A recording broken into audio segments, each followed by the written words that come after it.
So that was Dead Time Blues number 2 in standard tuning, key of A. I did another one in the key of D, that's Dead Time Blues number 1. But this is in the key of A, standard tuning.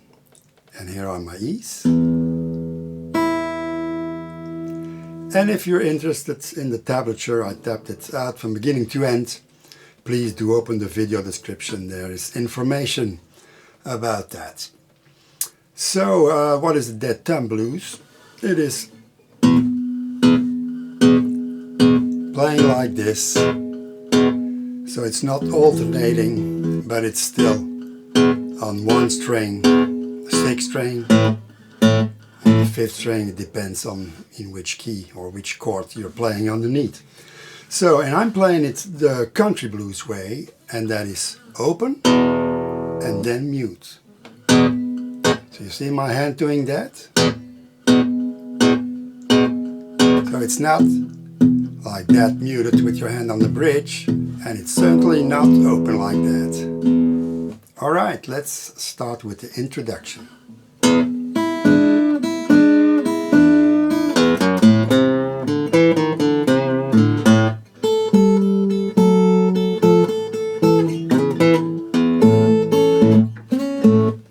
So we're starting with an E7, and we're slightly bending that E there, that D note on the 3rd fret 2nd string. Then we have a single string bass run, and notice that I'm using the rest stroke. So when I hit a string, you see, I hit the 6th string, but I'm resting my thumb on the 5th string. That way the string pops a bit and the sound is much stronger. If you don't do that, you could sound like this.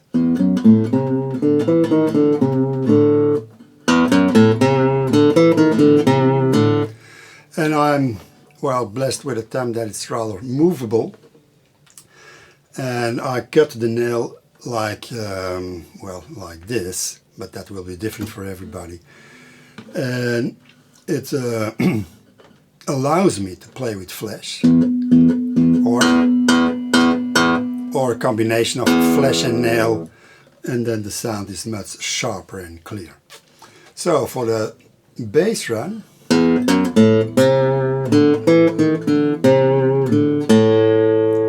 triplet, and again a triplet, the 3rd beat, and then we have the turnaround.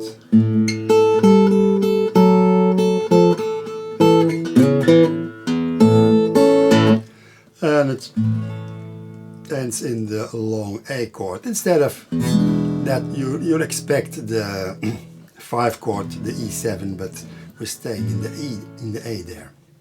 And of course, the turnaround,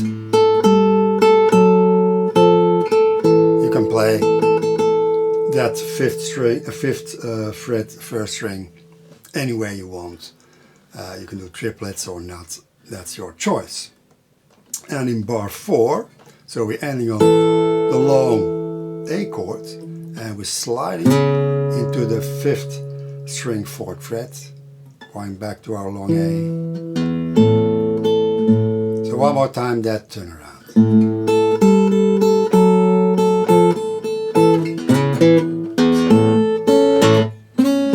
And then we have the first pass.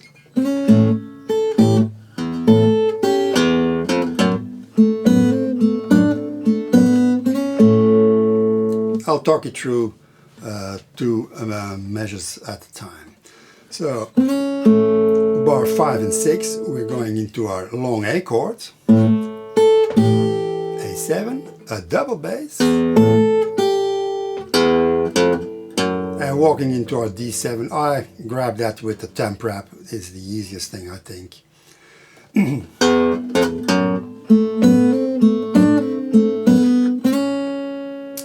So hammer on, pull off, pinky,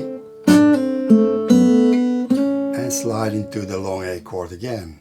Bar 7 and 8 now.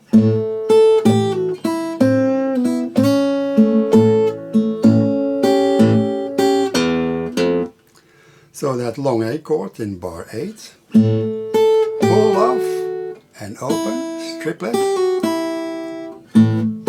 You could freehand that and then bend the 1st fret 2nd string, open E string, and then slide into the long A chord again. And I see there's something wrong in the tab with the 2nd horizontal bar there. Should be like this, like in, for example,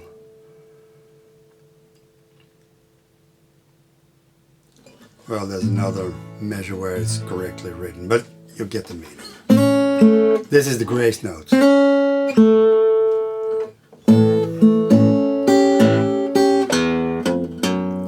So we're going to the bar 8 from the long A to the A7 and walking again in our D7.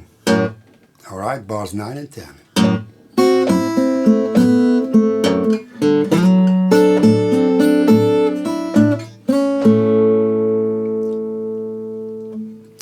So, second beat is a triplet.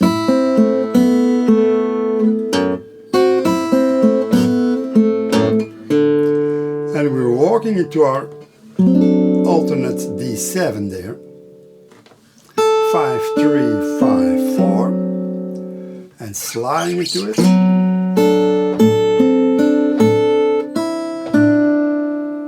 Lifting the pinky to get that open E note.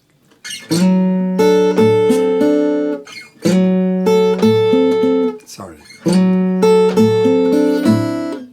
That's too early. Like that. Bar 11 and 12.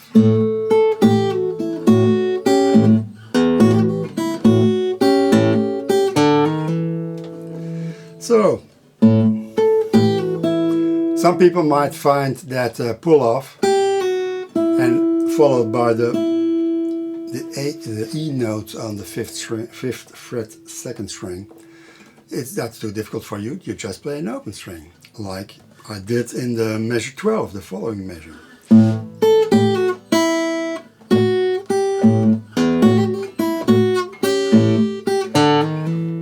Like that. And then we have bar 13 and 14, the E7.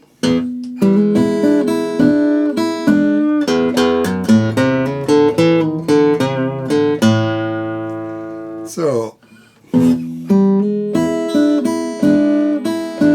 notice that I'm playing that 2nd string 3rd fret, and when I play it, I remove the finger so the sound is kept short. And a slight bend for the 3rd and 4th beat.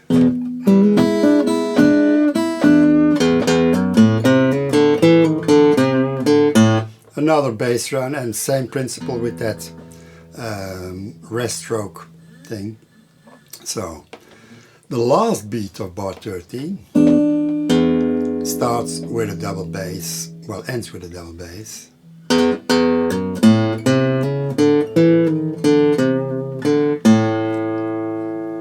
The positions are very clear in the tab. And then we have the turnaround again.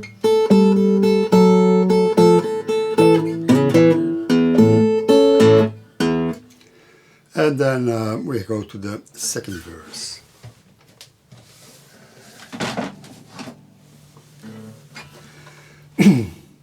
All right, bar 17 and 18.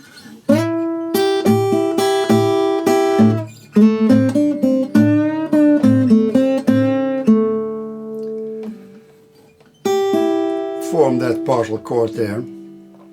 3rd fret, 5th fret, 1st and 2nd string.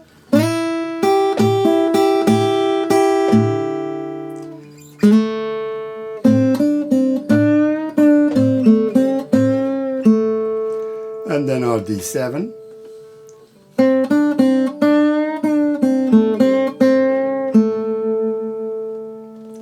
So one more time those two bars.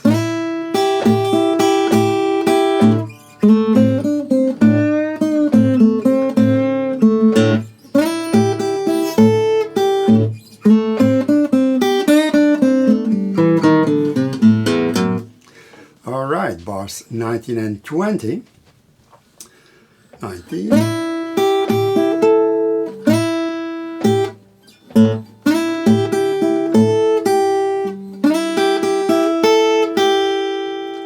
And then we're walking into our D7. And only the first beat has a bass note.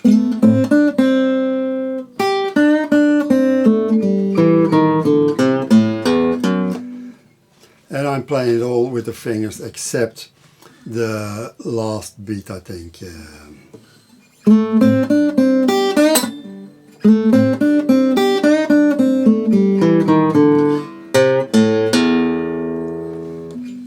And if you listen to the performance, I use some dynamics there, which you can decide for yourself how to pop out certain notes.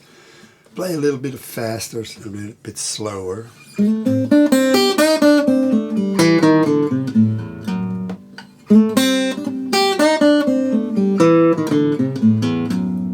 There's a lot of variation in how you bring it.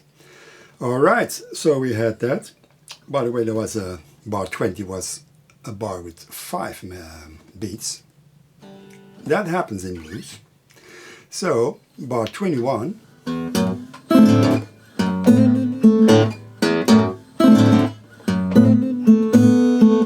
That's typical Scrapper Blackwell, that up rake. And I'll tilt the guitar a bit so you can see what my right hand does.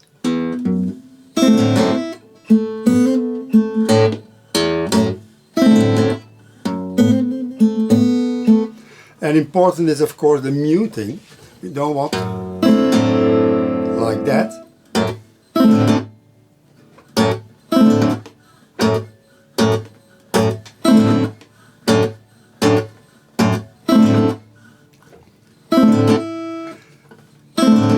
When you go down in the second beat, it's then after that that you mute.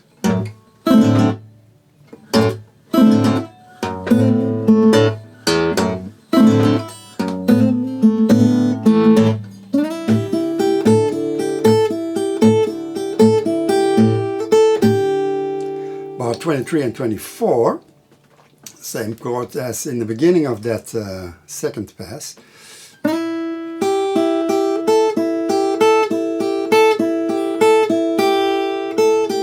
And notice that I'm accenting when the pinky lands down on the 5th fret, 1st string.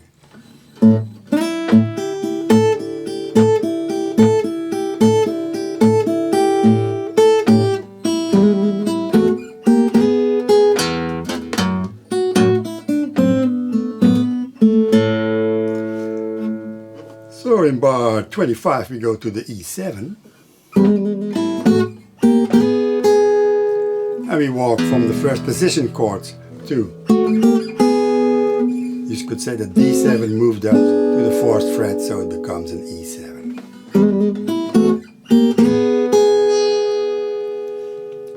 And then we're walking to our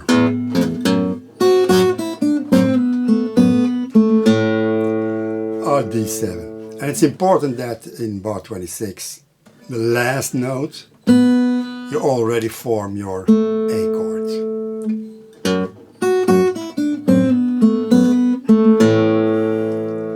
And then we have a typical, well, turnaround that,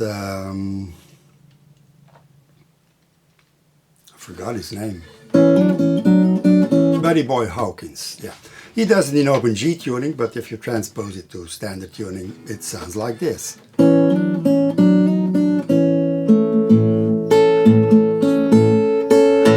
So you hammer on your 2nd and your 3rd finger to the 3rd and 4th fret of the 2nd and the 4th string.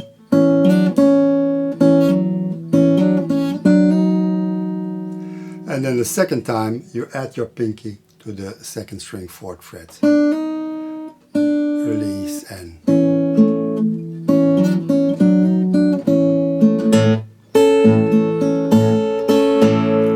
ending on the long A chords. All right, the 3rd verse.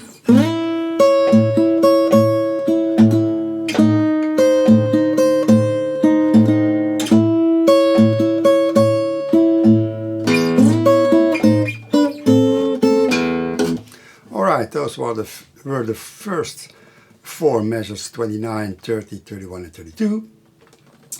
And I only play the 1st and the 3rd string. And you can of course play the full chords there. It's your D7 position moved up. Starts with a triplet, sorry, starts with a little slide there. And notice that in the performance that I wait just a tiny little bit when I go to the next measure. So if you tap your foot, it sounds like that.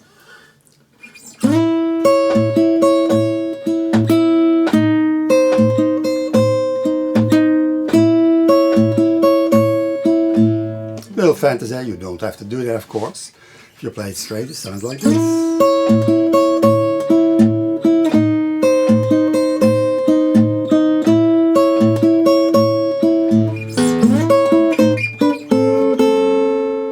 Robert Johnson.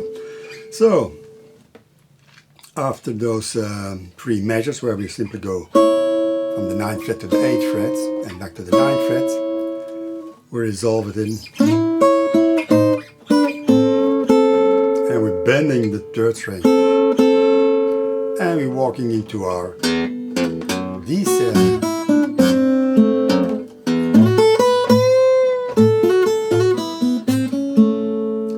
So bar 33,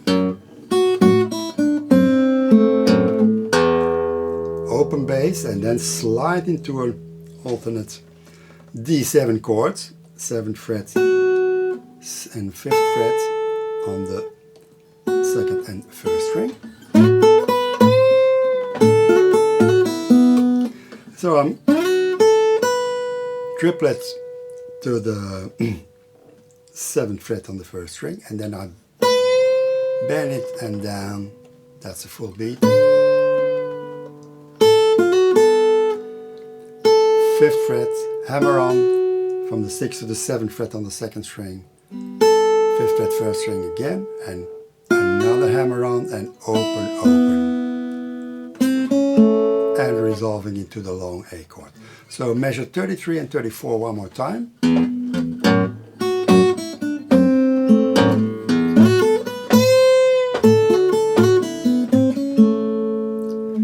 And notice the dynamics that try to give the notes some feeling. Da da da da da da. Da da da da da da da da.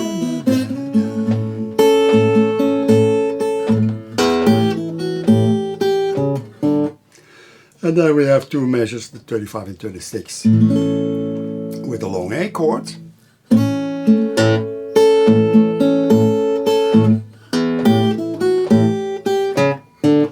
And here again,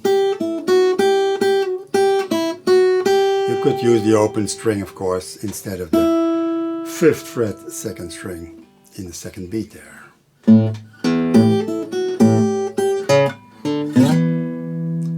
And keep those notes short.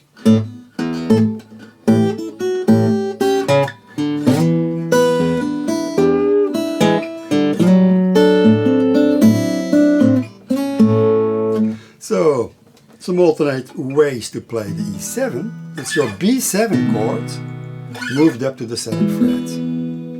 So we're sliding it on the 5th string, triplet, bending the 2nd string 8th fret, and walking or sliding into our D7. Lifting the pinky. Alright, one more time, the whole measure 37 and 38.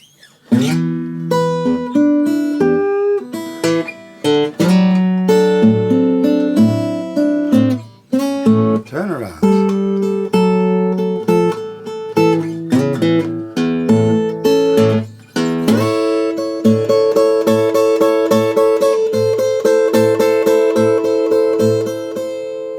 Measure 41 and 42 is your D chord moved up to the 9, 10 and 9th fret. And I'm playing with my index and middle finger the 1st and the 2nd string. And I'm playing hard enough so that the 3rd string rings. But it's not with 3 fingers like that. And if I lift my index finger so that the 3rd string doesn't ring anymore, you hear the difference.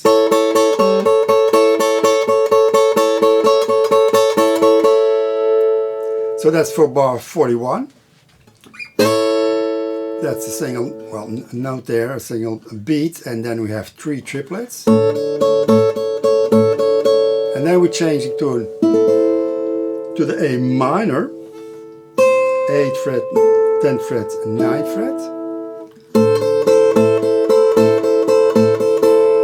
4 triplets, and then in measure 43, we're going back to the normal A. Move the whole thing up. You can release your index if you want. Well, you have to, because we're going to bend the 2nd string, so you're going to hit that 3rd string anyway, if you want to do the bend perfectly. And I usually place my index finger so that those strings don't make unwanted sounds. Like that. And we're sliding into our D7 chord. And notice in the performance, this is because we have a lot of the same notes, this is the time to use some dynamics, going from low volume, harder and slow, and less volume.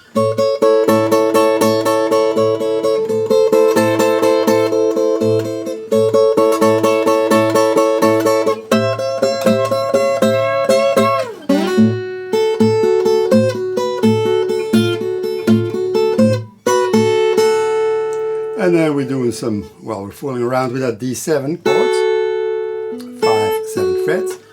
So measure 45 and 46.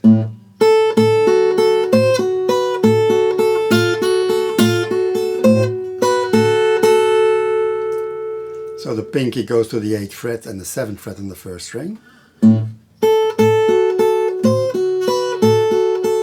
And then the 2nd string, 6th fret to the 7th fret. 2 triplets on the start of bar 46.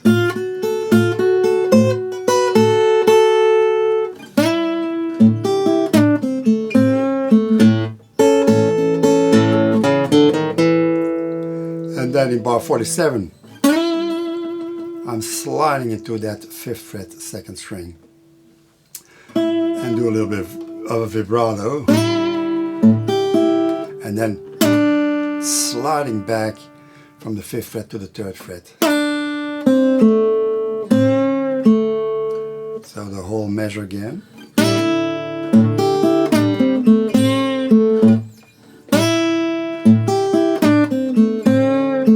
And bending and going to our bar 48. Walking into our E7.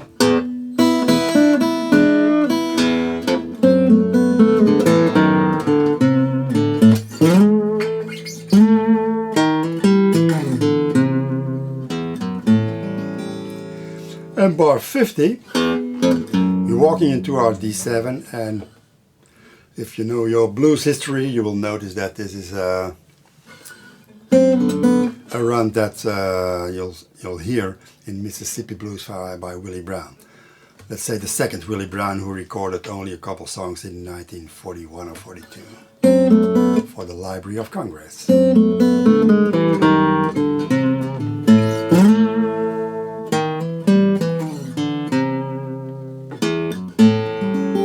And now we're slowing down to do that sort of turnaround, sliding to the 7th fret on the 4th string, hammer on, slide down, open,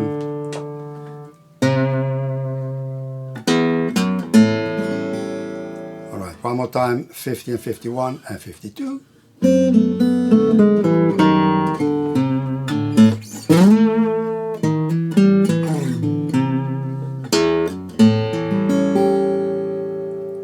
So that's it for Dead Time Blues number 2. Have fun!